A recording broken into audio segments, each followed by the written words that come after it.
Can you discover cheating with statistics in the case of employees and or partners? I will do the latter because I also got inspired by another video that did this kind of analysis in another way. You can see that we have affairs dataset, and affairs is a continuous variable, so we have 0, 1, 2, 3 and so on. And as you probably know from other videos, when we deal with economical data, we don't have a normal distribution, but something a bit more messy, and you can see immediately that most of the people don't cheat and 25% do, so a minority. Again, this won't sound new at all.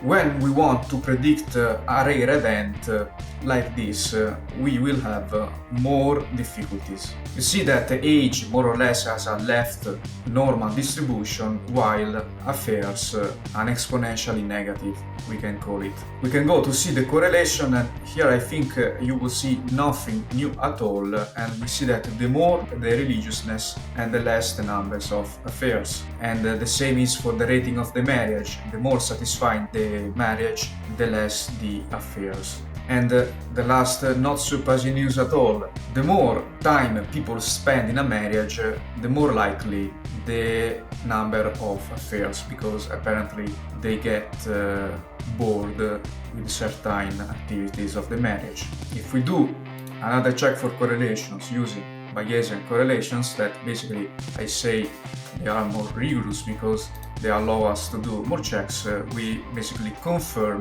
the three previous variables, even though religiousness becomes less significant, because you see we have 1 star instead of 3. So now if we want to predict the outcome, we have to transform our variable, because if we try to predict it as a continuous variable, it makes no sense, because we have, as I showed here, steps like 1, 2, 3. If it was continuous, we would have 1.1, 2.5, so it has no sense to do a model like linear regression because of the nature of the variable. In fact, you see that we explain 10%. So we have to convert this variable into a dichotomic variable. That means 0, 1. So if it is more than 1, 1, otherwise 0. And doing it like that, you see that our variable becomes a binomial variable where the 1 has the probability of 25% that I mentioned also before. If we build a model with the previous variables, we see that with the most basic model for this type of variable, we have an accuracy of 77%.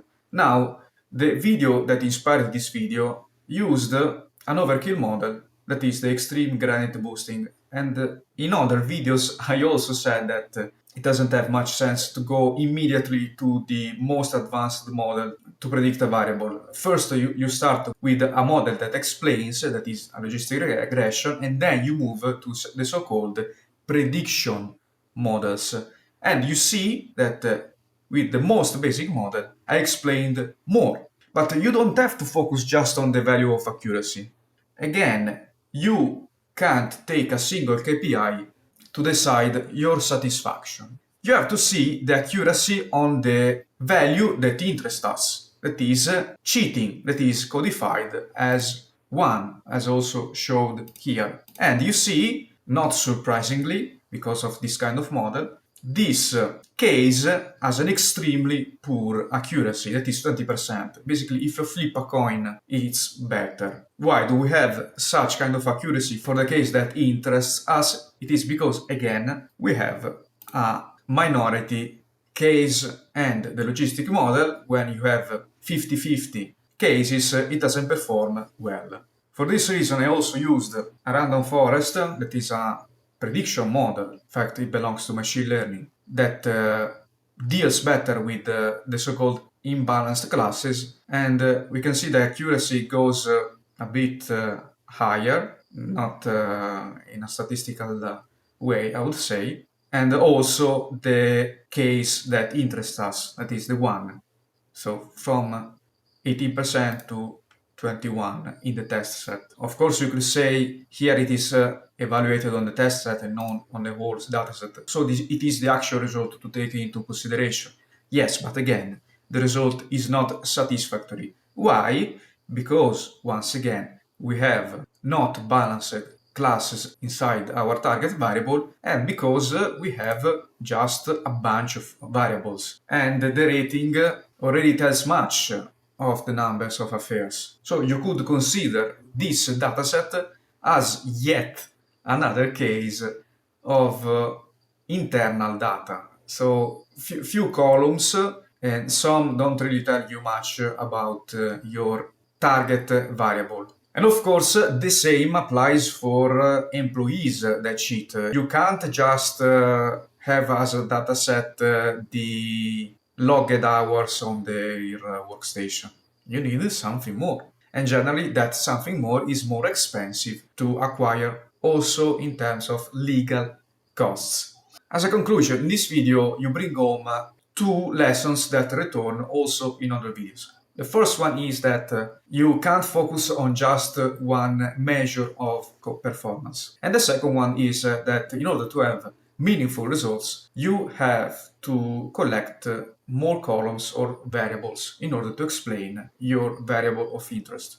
Do you want to become able to explain one of your key performance indicators of your company? We can do a first check in a free call you can book in the link you see in the description. Bye, and see you the next time.